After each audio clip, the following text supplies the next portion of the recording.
नमस्कार, मी Bhimrao Lonare. IBM TV9 न्यूजच्या विशेष बातमीपत्रात आपलं स्वागत आहे. देशाच्या केंद्रबिंदू असलेल्या नागपुरातील रेल्वे स्थानकाला 15 जानेवारी रोजी 100 वर्ष पूर्ण झालेत.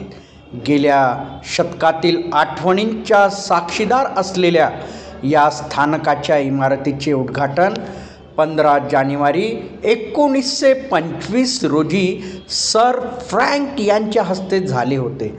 त्या दिवसापासून करोना काळातील प्रवासी वाहतुकीचा अपवाद वगळता रेल्वेची ये जा थांबली नाही.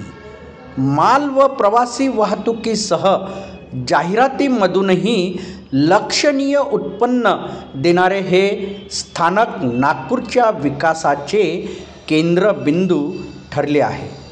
वर्ल्ड क्लास स्टेशन या दर्जाकडे ड्रॉप घेत असताना 100व्या वाढदिवसानिमित्त एखादा सोहळ्याच्या आयोजनाचा विसर रेल्वे प्रशासनाला पडला आहे. त्यामुळे प्रवाशांनो, आपले स्थानक 100 वर्षाचे झाले याची दखल आज तुम्हीच घ्या.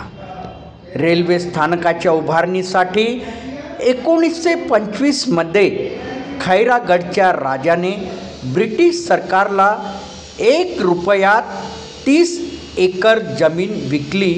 तर या स्थानकाची इमारत सावनेरहून आणलेल्या वाळूच्या दगडापासून बनलेली आहे.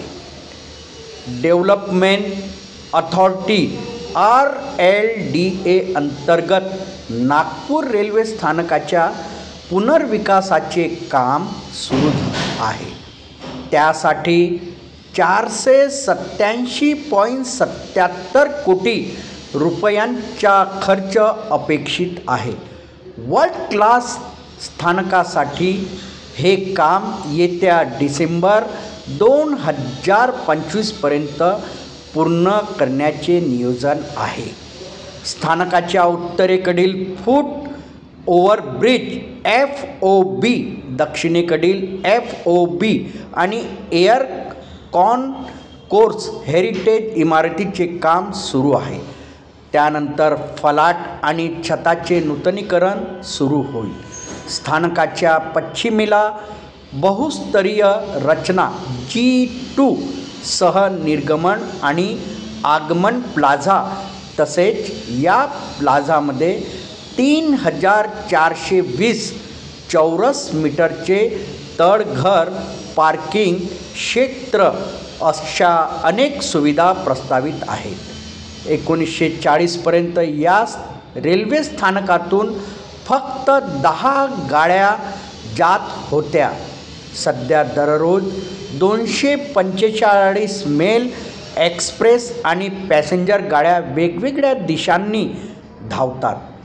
त्यामध्ये 22 गाड्या या स्थानकावरून निघतात व संपतात आणि अंदाजे 1,85,000 प्रवासी ये जा करतात.